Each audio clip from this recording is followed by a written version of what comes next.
Chapter 3, Planes of Consciousness, Colossians 1:13. Who hath delivered us from the domain of darkness and into the kingdom of his beloved Son? As much as we would like to think that we're no longer a part of this age, the deliverance which God has done within the sons is yet to be fully realized. We're going to look at what we're experiencing during this time of change from a global perspective. You could call this the paradigm of mankind that is being experienced on a massive global scale, and you wouldn't be that far off. We're talking about the human race and the commonality of perception that is being shared by all of mankind on a global level. Let's visualize something for a minute.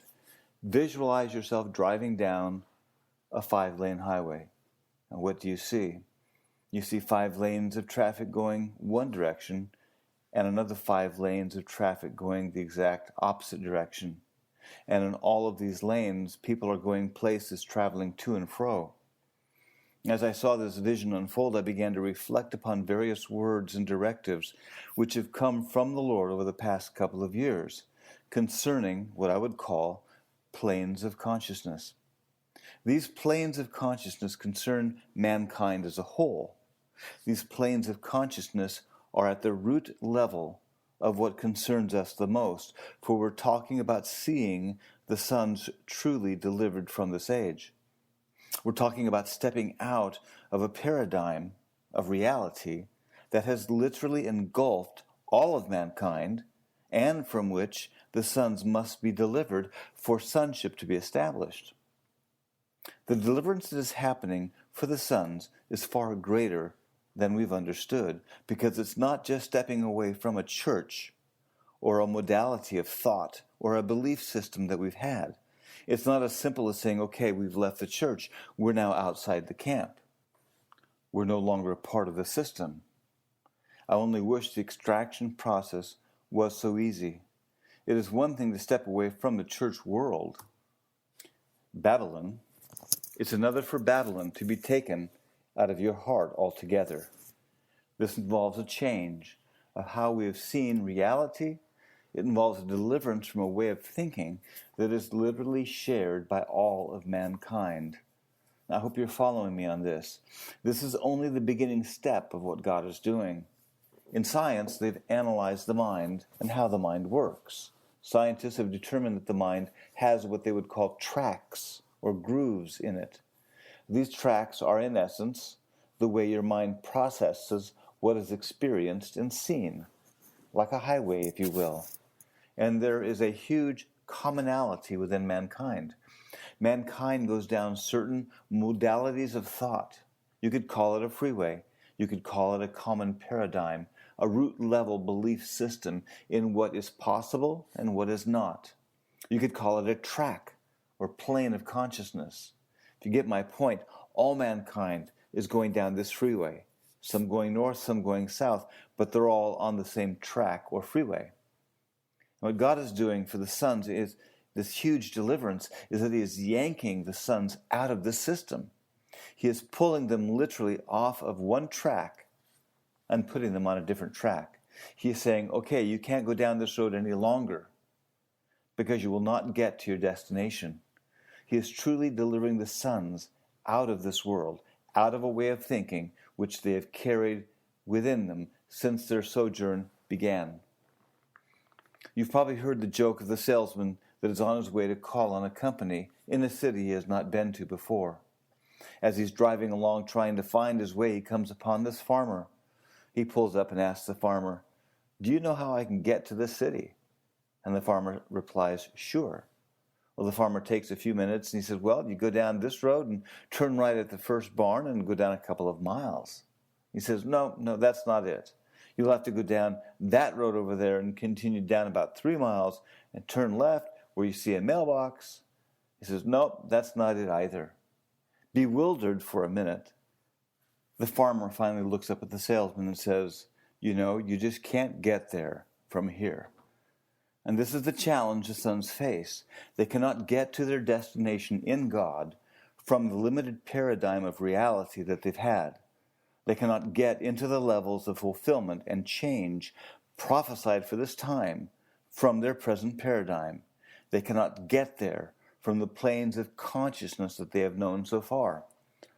What we find as we move forward in God is that God is constantly shifting our paradigm. You've heard me use that word over and over. It deals with more than just how we begin to view our reality as if we have some control over it. It comes from an inner change that shifts us. Let's define what's happening here. God is reaching down while you're on this freeway and in a massive traffic jam, and there's no way you're going to get to your destination, to your calling and destiny, going down the freeway you're on. And so he lifts you up and puts you onto a whole new track or paradigm. In simple terms, another level of the renewing of your mind has just happened, and you're beginning to see more clearly and more clearly. The change could be just 2 lanes over.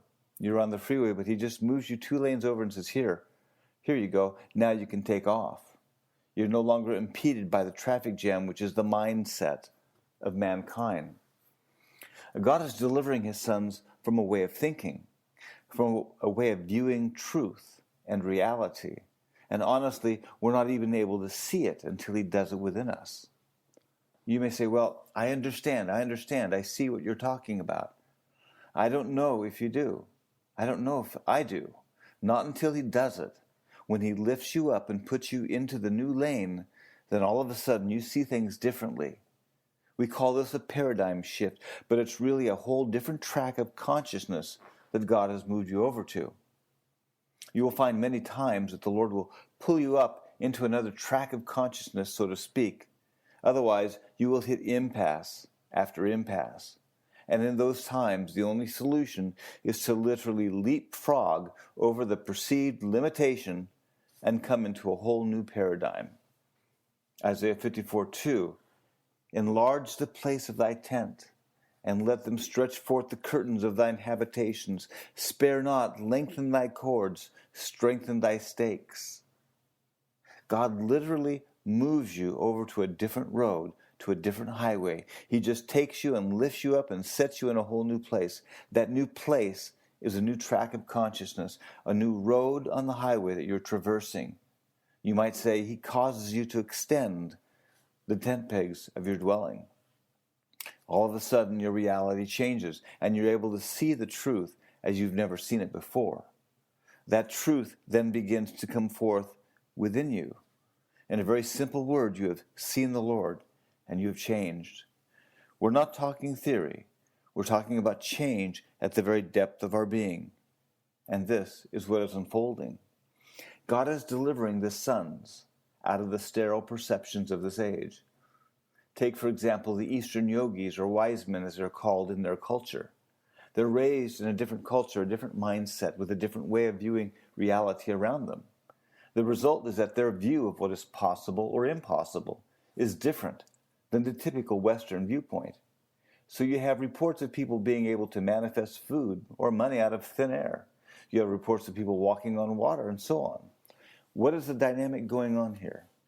These individuals do not see themselves limited to this level of the senses, at least with respect to some of these manifestations, and so they have them.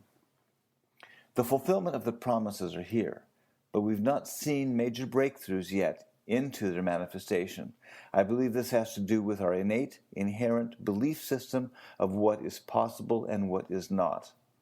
And we still have not fully accepted what God has said over us and about his sons. This is something that the Lord is working on within his people to bring about a change in their belief system, in their paradigm, in their consciousness. We've been more locked into this world than we've understood. It has taken a great deal of extraction for the Holy Spirit to get out of our thinking the limitations that we have learned and grown up with. We have viewed ourselves as finite beings with limitations when God says, you're infinite and nothing is impossible. How does the word go in Mark 9:23? All things are possible to him who believes. Or Ephesians 1:3, I bless you with every spiritual blessing in the heavenly places. You can find many of these promises, yet we still see them as promises because we have not experienced the breakthroughs in this realm as we're expecting. And I'm here to say that this is the time. This has been part of the agonizing process that the sons are in the midst of, because their sight is opening up more and more. And this is throwing the sons into deeper and deeper travail to manifest the truth that is already here. Isaiah 40, verse 3, the voice of him that crieth in the wilderness, prepare the way of the Lord, make straight in the desert a highway for our God. In Isaiah, it talks about making straight the path of the Lord, make the highway to Zion clear. God is straightening our path, but it has to do with more than just our path. It has to do with an entire way of seeing the truth and the provision that God has set aside for the sons. What is this path he is straightening? It has everything to do with the tracks of consciousness you've been walking. You can say, metaphorically, make straight the path of the Lord, Isaiah 43. Well, what does it mean, make straight? Go in with a bulldozer? What are we talking about? We're talking about making straight the highway to Zion. It's a shift of paradigm. It's going into a different track of consciousness that begins to see the truth correctly, and it's straight and clear, without limitation, without that which would hinder the progress of God's sons. The Lord knows we cannot get to the destination from this level that we're on. There is no way we can get there from here. There's no highway on this level that will get you to your destination. We will not attain the kingdom moving from this level that we're presently on. There's another track of consciousness, another paradigm, another freeway, another highway that God has to lift us up and put us on. As he says, here, this is the path. It's clear. You can now see more clearly, and you can be transformed and changed. This is part of a deep deliverance that the sons of God are in the midst of. We're in the midst of this right now. You are living deliverance. I hope you understand that. You are living deliverance moment by moment right now. That is what this is all about. The manifestation of the sons of God comes about because of a great deliverance that God brings forth during this time. A deliverance that has never been seen before on this scale or on this level. You're living in an aura of deliverance. And I want you to know that. I want you to see that. I want you to understand it. Keep reaching in. Every day, keep reaching in for the deliverance that God is bringing. He is delivering you truly out of the domain of darkness completely. This is the world system, the whole way the world has seen, and he is delivering you into the domain of the kingdom of his beloved Son. And this means in real time that he is putting you on a different highway, a different freeway. You're not going to get there on that freeway, son. I know you're seeing a lot, and that's good, but you're not going to get there. You've got to come over on this freeway, and you can't do that, but I can. I'm going to lift you up, and I'm going to put you over here on this freeway, and if that becomes too congested, I'll put you on another one, and you will attain the change that has to happen. So the path, the highway, is being made straight. It's being cleared for the sons. How do you explain it? It is so multidimensional, and one word cannot do it justice nor define it. God is redeeming our minds. We are beginning to enter into the fullness of the mind of Christ. The experience of this is something which is hard to define because it's something new that God is doing. It's Isaiah 43:19. We've been looking at this change from perhaps a different perspective, but it all points to one thing. With the redemption of the mind comes the ability to see and know, even as we have been known, and in seeing, we change.